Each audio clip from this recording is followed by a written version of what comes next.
In the winter of 1851, 7 women dressed in perpetual mourning black walked the frozen streets of Millbrook County, Maine, and by spring, they controlled every aspect of life within its borders. No election was held without their silent approval, no land changed hands without their knowledge, and no man dared speak their names aloud after sunset. The remote hills of northwestern Maine in 1851 existed at the very edge of civilization, where colonial superstition met frontier justice. Millbrook County, carved from wilderness only 30 years prior, housed barely 3,000 souls scattered across townships connected by crude logging roads that became impassable during brutal winter months. The county seat of Millbrook Village contained perhaps 400 residents, their lives governed by timber industry rhythms and unforgiving seasons that could isolate entire communities for months.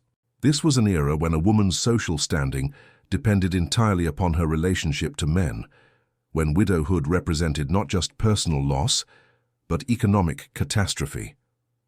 The Maine of 1851 offered few opportunities for women to support themselves independently.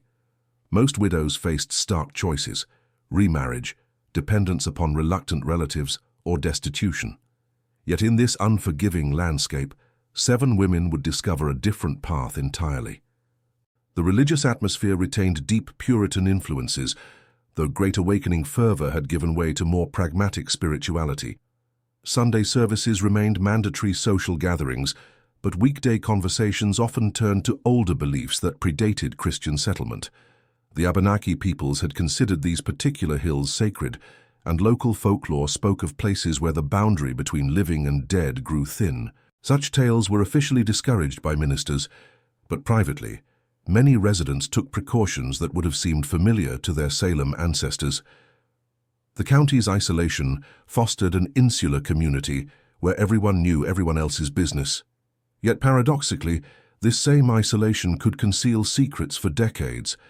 The nearest state officials resided in Augusta, over 100 miles distant by treacherous roads. Federal authority existed only in theory. Local justice depended upon elected officials who owed their positions to influential families and whose decisions could be swayed by economic pressure, social ostracism, or more subtle forms of persuasion. Constance Whitmore was the eldest at 51, a tall, severe woman whose late husband Samuel had owned the county's only grain mill. Her black mourning dress, tailored from expensive fabric, never varied in its austere elegance. Samuel Whitmore died in September 1847 when the mill's water wheel mechanism crushed him during routine maintenance. Witnesses reported that Constance showed no emotion upon receiving the news, merely instructing the men to clean the blood from the stones before the next day's grinding commenced. Margaret Thorne, 43, had been widowed twice. Her first husband perished in a logging accident, her second from fever that left him delirious and speaking of dark shapes moving through their bedroom walls. She was shorter than Constance, but possessed intensity that made people avoid meeting her pale blue eyes directly. Margaret's mourning attire included a heavy black veil that completely obscured her features, creating the unsettling impression of speaking with a shadow. Abigail Crane stood nearly 6 feet tall, an unusual height that had marked her as different since childhood. Her husband Benjamin had been the county's tax assessor until he disappeared during winter 1848, while collecting overdue payments.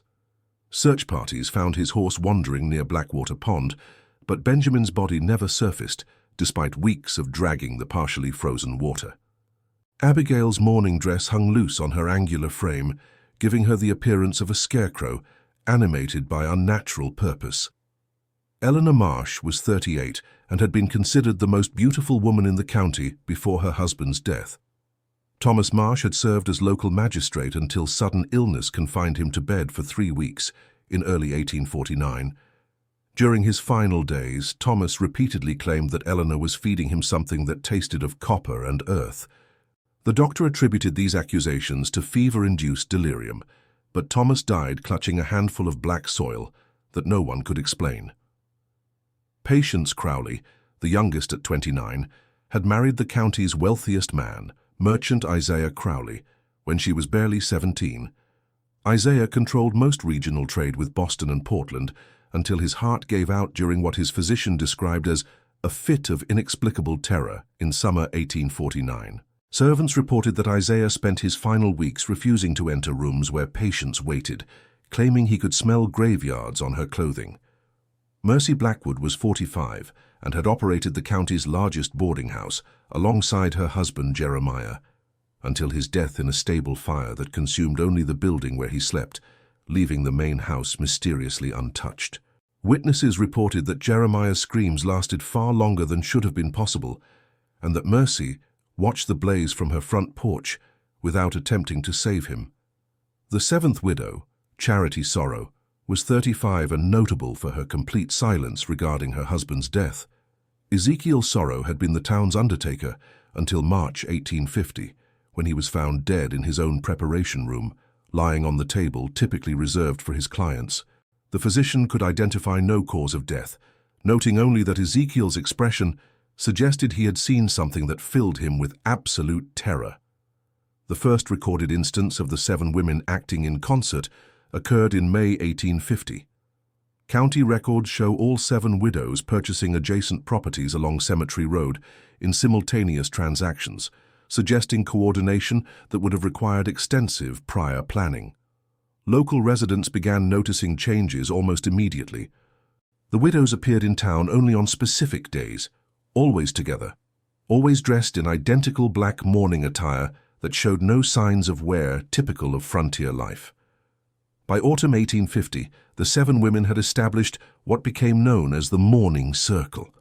Every Thursday evening, they would gather at Constance Whitmore's property, arriving separately as darkness fell, but always departing together just before dawn.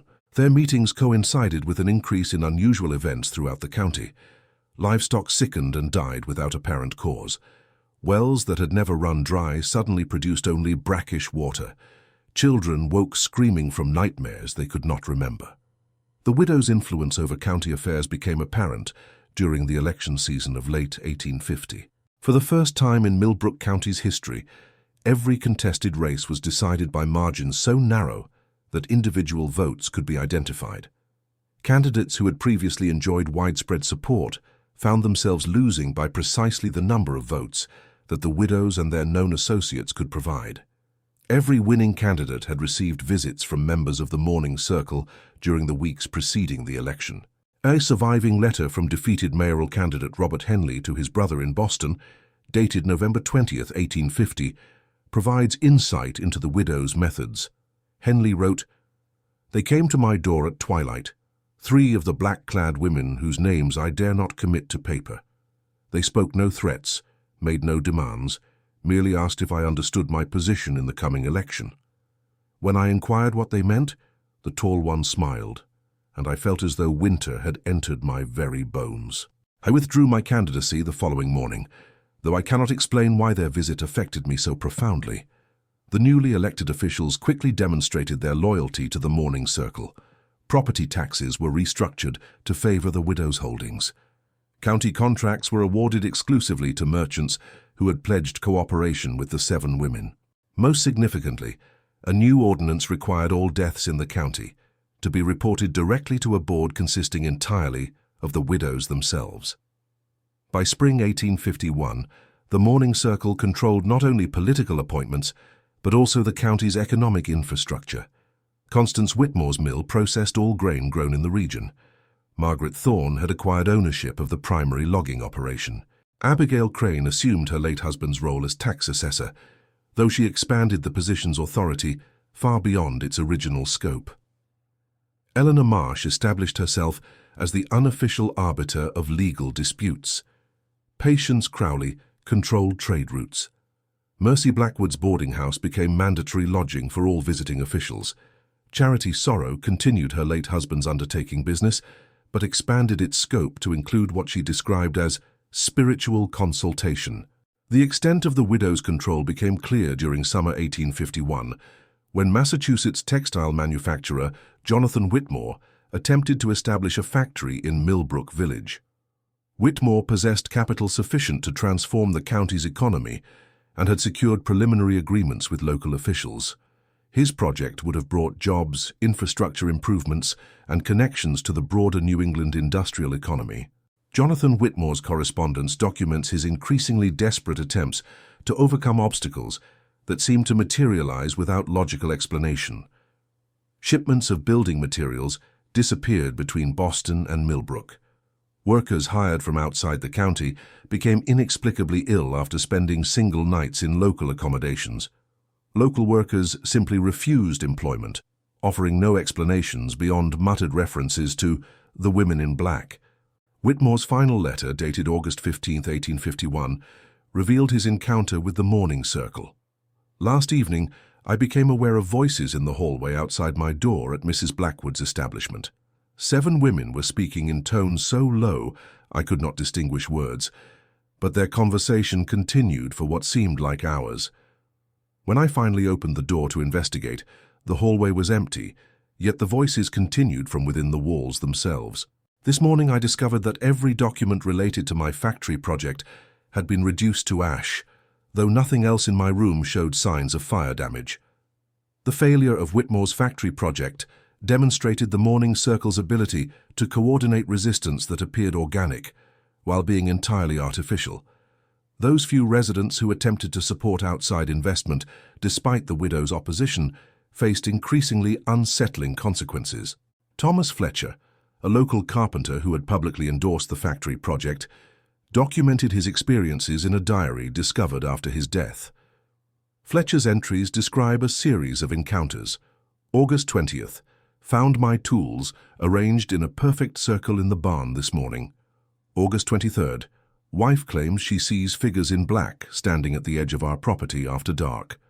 August 26th, livestock found dead in the far pasture, arranged in the same circular pattern as my tools.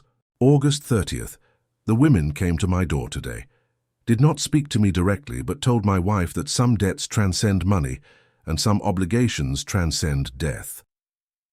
By September 1851, it had become clear that opposing the Mourning Circle carried consequences that extended beyond economic pressure. Dr. William Thornton, the county's only physician, maintained detailed records of unusual medical cases during this period. His case notes describe a pattern of symptoms affecting those who had crossed the widows. Chronic insomnia, accompanied by vivid nightmares featuring women in black, sudden onset of anemia despite adequate nutrition, and recurring episodes of what Thornton described as inexplicable terror occurring during ordinary daylight activities.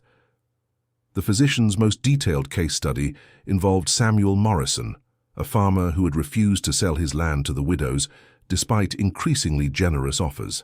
Thornton's notes record, patient presents with extreme pallor and reports inability to sleep for more than brief intervals. Claims that whenever he begins to lose consciousness, he hears voices calling his name from outside his bedroom window. Most unusually, patient exhibits symptoms consistent with severe blood loss, though no wounds or internal bleeding can be identified. Morrison's condition deteriorated over several weeks until he finally agreed to sell his property to Abigail Crane at considerably less than its assessed value. Within days of completing the transaction, his symptoms disappeared entirely, leading Thornton to note, "Recovery was so rapid and complete as to defy medical explanation.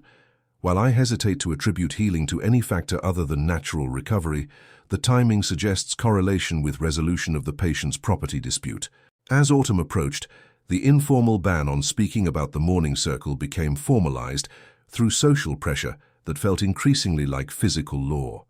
Parents instructed children never to mention the 7 widows by name. Merchants avoided directly acknowledging their presence. Even the county's ministers omitted any reference to the widows from their sermons. The most documented example of this enforced silence occurred during the September 15, 1851 town meeting, recorded in minutes that survive in county archives. Merchant David Hartwell rose to address what he termed the unnatural influence being exercised over legitimate business by certain individuals whose methods warrant investigation. The transcript continues, Mr. Hartwell was interrupted by Selectman Charles Morrison, who noted that discussion of private citizens without specific charges was inappropriate. Mr. Hartwell responded that the citizens in question had demonstrated influence over county affairs that exceeded normal bounds. At this point, the meeting was briefly disrupted by what the secretary recorded as unusual atmospheric conditions, though the weather outside remained clear. When order was restored, Mr. Hartwell appeared disoriented and requested permission to withdraw his previous statements. Hartwell's own account provides additional details. The meeting hall, which had been normally lit by afternoon sunlight, suddenly seemed to grow dark, despite no change in external conditions. I became aware of 7 figures standing along the wall behind the seated townspeople. Though I am certain no one had entered after the meeting began, these figures wore black clothing that seemed to absorb rather than reflect light, and though I could not clearly see their faces, I felt their attention focused upon me with uncomfortable intensity. Following this incident, no resident attempted to publicly address the widow's influence for the remainder of 1851. The effect was to create an atmosphere where everyone understood the reality of the situation while maintaining the fiction that nothing unusual was occurring. By winter 1851, the Mourning Circle had achieved complete control over the county's social, economic and political structures without holding any official positions. Their power operated through economic pressure, social manipulation, and psychological influence that created compliance without requiring explicit coercion. As 1851 drew to a close, the widows had established what amounted to a shadow government that operated more efficiently than the official county administration. Tax collection proceeded without resistance, property disputes were resolved without litigation, and crime had virtually disappeared. On the surface, Millbrook County appeared to have achieved unprecedented civil order.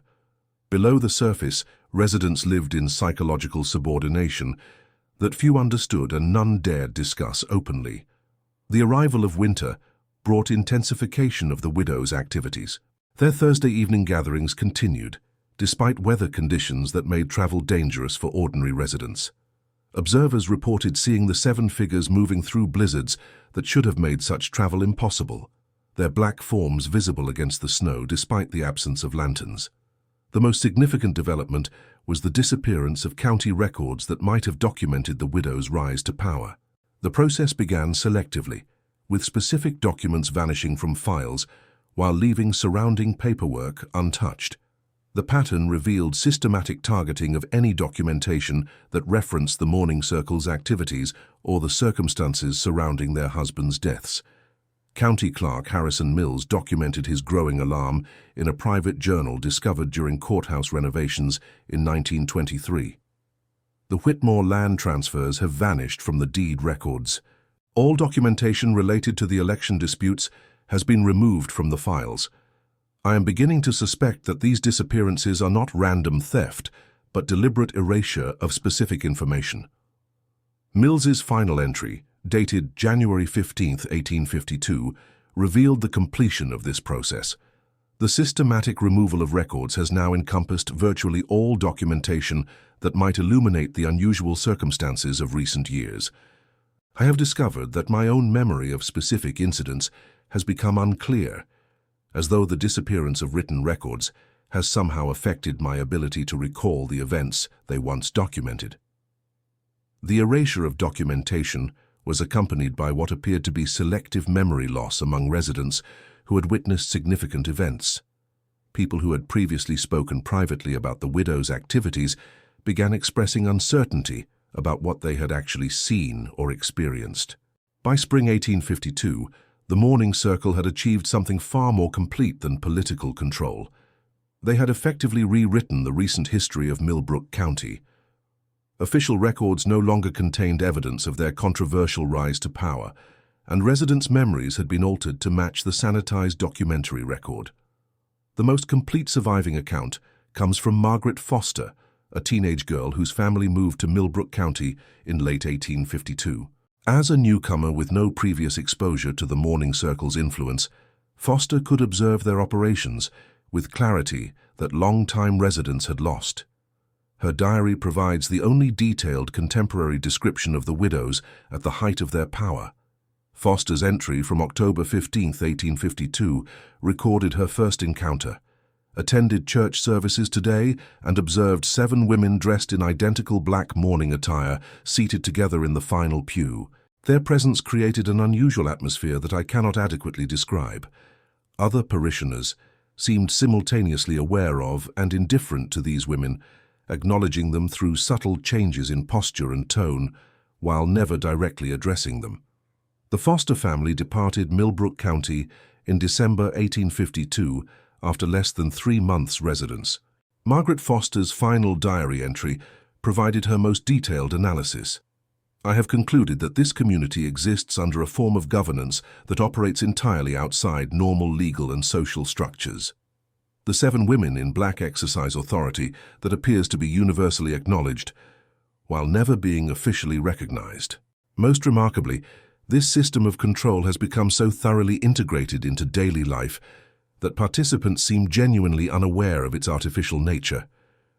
The period from 1853 to 1879 marked the consolidation of the Mourning Circle's power.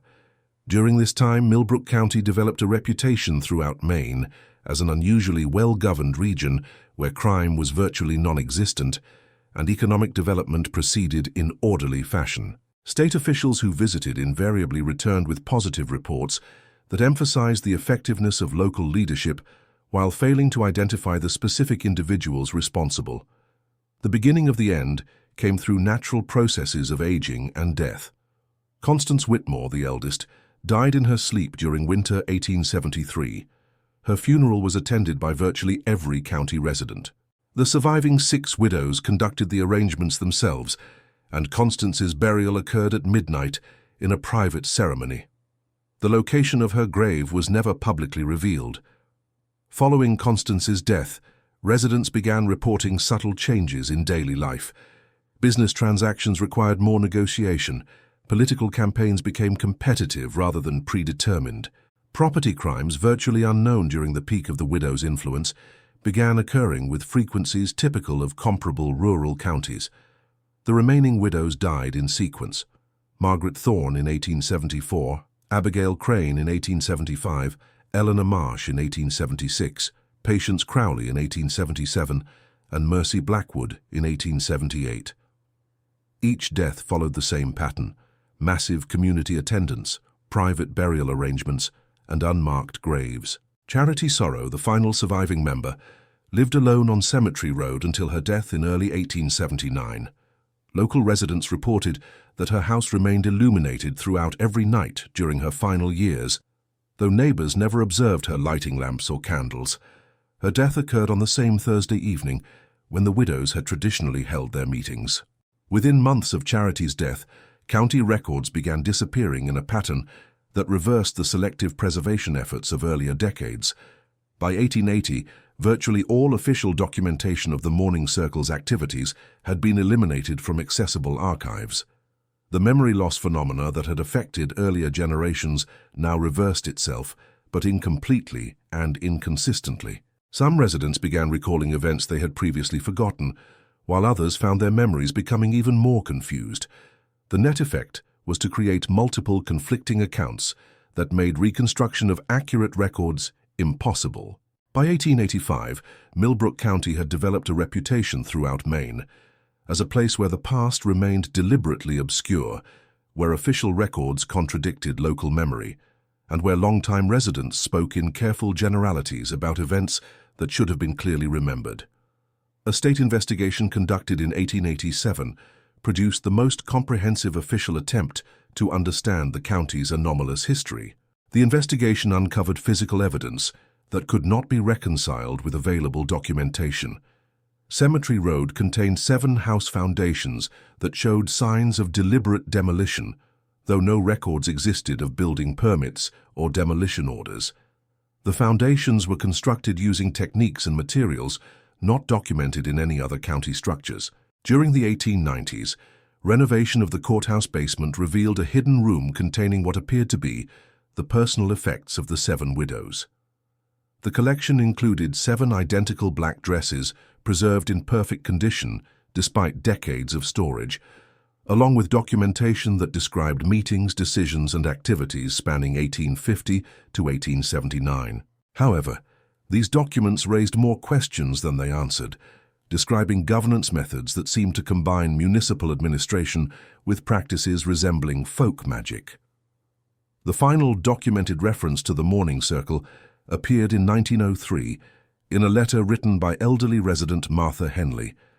I remember them now as though I saw them yesterday, 7 women in black who moved through our community like shadows that could reshape the substance they touched.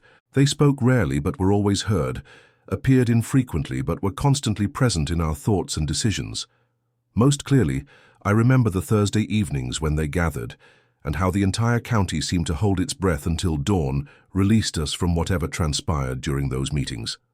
The last physical traces disappeared during the early 20th century, as Cemetery Road was renamed and developed for residential use. The foundations of the widows' houses were removed during construction projects. By 1920, visitors would have found no visible evidence that the mysterious period of shadow governance had ever occurred.